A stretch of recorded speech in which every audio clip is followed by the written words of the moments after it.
What if everything you know is an illusion? Descartes asked. What can I know for certain? Is reality as we perceive it?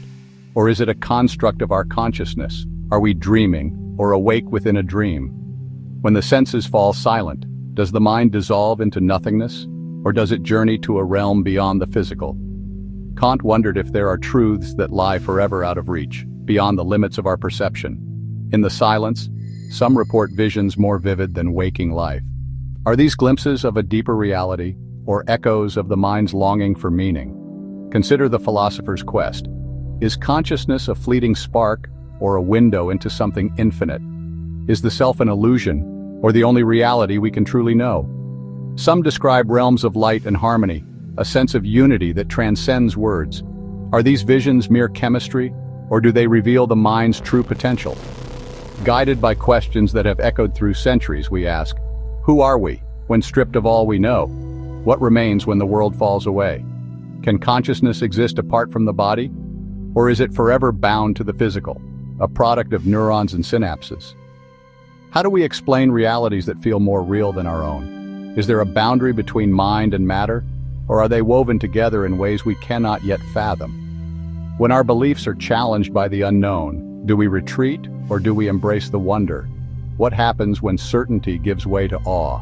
Is consciousness confined to the brain, or is it part of something vast and mysterious, woven into the very fabric of the universe? Across cultures and centuries, stories echo of realities that defy explanation. Are these the dreams of a restless mind, or glimpses of a deeper truth? What lies beyond the limits of our understanding? Are we explorers in a vast unknown, or prisoners of our own perceptions? For those who return from the edge, these moments are not just stories, they are turning points, reshaping the meaning of life itself. They come back changed, less fearful, more purposeful, and filled with a sense of connection. What if these moments are invitations to see reality anew? Their stories leave us with questions that linger. What is the true nature of our own existence? These are not just tales whispered in the dark. They come from every background, pilots, teachers, children, scientists, all searching for meaning. And remarkably, their visions often share common threads, as if all have glimpsed the same hidden realm just beyond the veil. The message is not one of fear, but of peace, unity, and love. Are these experiences a call to look deeper into the greatest mystery of all? What awaits us when our time here is done? The answer remains just out of reach, inviting us to wonder, forever. Across cultures and centuries, thinkers like Socrates and Heidegger have asked, what does it mean to approach the threshold between life and death? When we examine the stories of those who have come close, we find echoes of these ancient questions. Is there a universal experience of the unknown? Philosophers have long debated whether the journey beyond is mapped by culture, belief, or something deeper within us all. Many near-death accounts begin with a sensation of leaving the body, an experience that recalls Plato's allegory of the soul's journey. People describe floating above themselves, observing the world from a new vantage point. They report hearing conversations and seeing details they could not have known, raising questions about the boundaries of perception and consciousness, as Nietzsche once pondered. Are we more than our senses? The journey often continues through a tunnel or darkness toward a distant light, a motif found in both mystical traditions and existential philosophy. Is this passage a metaphor or a shared reality? At the tunnel's end, a radiant light appears, described as warm, accepting, and beyond words.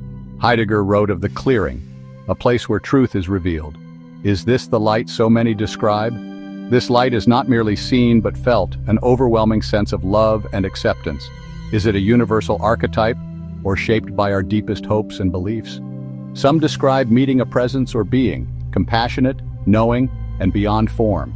Is this the self, the divine, or a projection of the mind?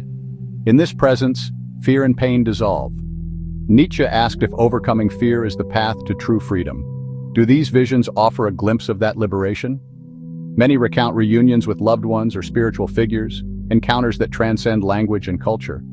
Are these memories, archetypes, or something more? Sometimes a message is given. It is not yet your time. The journey must continue in the world of the living. What determines this return? Fate, choice, or mystery?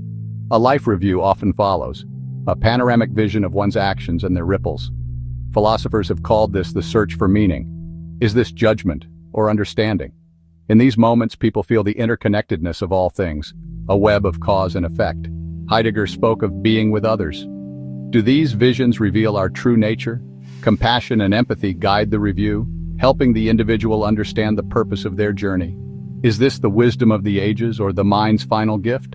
Afterward, a choice is offered, to return or to remain. The return is often sudden, as if waking from a profound dream.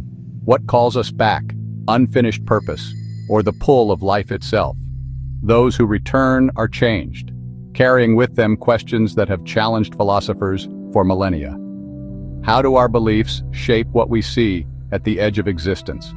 The common threads in these stories invite us to wonder, is there a shared reality beyond death, or do we each create our own passage through the unknown? In the end, the search for answers continues, a journey as old as humanity itself and as personal as our final breath. The threshold remains, inviting us to question, to seek, and to wonder what lies beyond. Perhaps, as Socrates suggested, the unexamined life and death are the greatest mysteries of all. And so we continue to ask, to listen, and to seek meaning in the stories that return from the edge of the unknown. Science seeks to illuminate the mysteries of the mind, but philosophy reminds us that some questions linger at the edge of reason. The mind-body problem: what is the true relationship between our thoughts and the physical brain? Materialist thinkers like Aristotle and Spinoza argued that consciousness arises from the physical world, a product of matter in motion. For them, the brain is the stage, and the mind its performance. Yet, dualists like Descartes and in modern times David Chalmers challenge this view. They ask, can subjective experience, our sense of self, be reduced to neural activity alone? Neuroscience offers compelling theories. Hypoxia, a lack of oxygen, may trigger visions of tunnels and light. But does this explain the richness and meaning of near-death experiences? The philosopher's question persists. Is the mind merely a byproduct of biology, or is it something more, an emergent property or even a fundamental aspect of reality itself? Some scientists point to neurochemicals, endorphins, ketamine, and others, that can induce visions and out-of-body sensations. But can chemistry alone account for the profound sense of meaning reported by those who return? The limits of scientific knowledge become clear. As Spinoza wrote, the human mind cannot be absolutely destroyed with the body, but something of it remains. Is consciousness a fleeting spark or an enduring flame? Modern philosophers like Chalmers propose that consciousness may be a fundamental property of the universe, like space or time. If so, near-death experiences might be glimpses into a deeper reality science cannot yet measure. The debate continues. Is the mind confined to the brain, or does it reach beyond, touching something universal? Each theory offers insight, but the mystery endures. In the end, the mind's final light show may be both a scientific puzzle and a philosophical wonder, inviting us to explore not just the brain, but the very nature of existence itself. For every scientific answer, a deeper question emerges. As philosopher Thomas Nagel once asked, what is it like to be conscious? Can science ever truly grasp the essence of subjective experience, or is there always something left in the shadows? Some people report out-of-body experiences with details they could not have known. David Hume challenged us to question the limits of perception. Can we ever be certain of what is real, or are we forever interpreting shadows on the wall? Consider the case of Pam Reynolds. During surgery, her brain was silent, yet she later described the scene in vivid detail. Is this evidence of consciousness beyond the brain, or a puzzle science has yet to solve? How do we explain knowledge without brain activity? William James believed that unexplained phenomena could transform our understanding of reality. Are these stories glimpses of a deeper truth, or simply anomalies? There are also shared experiences, moments when loved ones at the bedside report seeing the same visions as the dying. If consciousness is only a product of the brain, how can two minds share the same mystery? These puzzles suggest that reality may not be entirely subjective or objective, but something in between, a tapestry woven from both mind and matter. The most profound mystery may be the transformation itself. People return from these experiences changed, less fearful, more compassionate, as if touched by something beyond explanation. If these events are mere hallucinations, why do they inspire such lasting change? Is the mind capable of creating meaning that transcends biology? Even those born blind have described seeing for the first time during near-death experiences. How can a brain with no visual memories create such vivid images? The mystery deepens. These stories challenge the boundaries of science and philosophy alike. Perhaps, as the great thinkers suggest, the ultimate nature of consciousness is a question that invites us to wonder, not just to solve. Near-death experiences invite us to confront the ultimate questions of existence. As Kierkegaard asked, how should we live in the face of the unknown?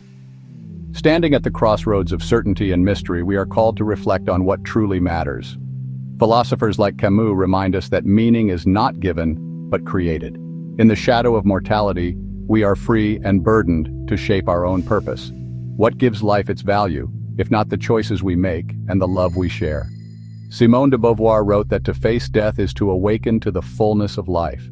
These extraordinary experiences strip away illusions, revealing the raw beauty and fragility of our existence. When we glimpse the edge of life, fear can give way to wonder. The unknown becomes not a void, but a canvas for meaning. Can confronting death make us more fully alive? These stories urge us to live authentically, to embrace love, kindness, and connection. If our time is finite, every moment becomes precious, every act a chance to shape the world. The philosopher's task is not to escape uncertainty, but to dwell within it, to ask again and again, what is a good life? What legacy do I wish to leave behind? Near-death experiences become a mirror, reflecting our deepest hopes and fears. They challenge us to find meaning not in answers, but in the courage to keep questioning. In the end, perhaps the greatest gift of these encounters is the invitation to live more deeply, to love more fiercely, and to never stop seeking the meaning that makes us human.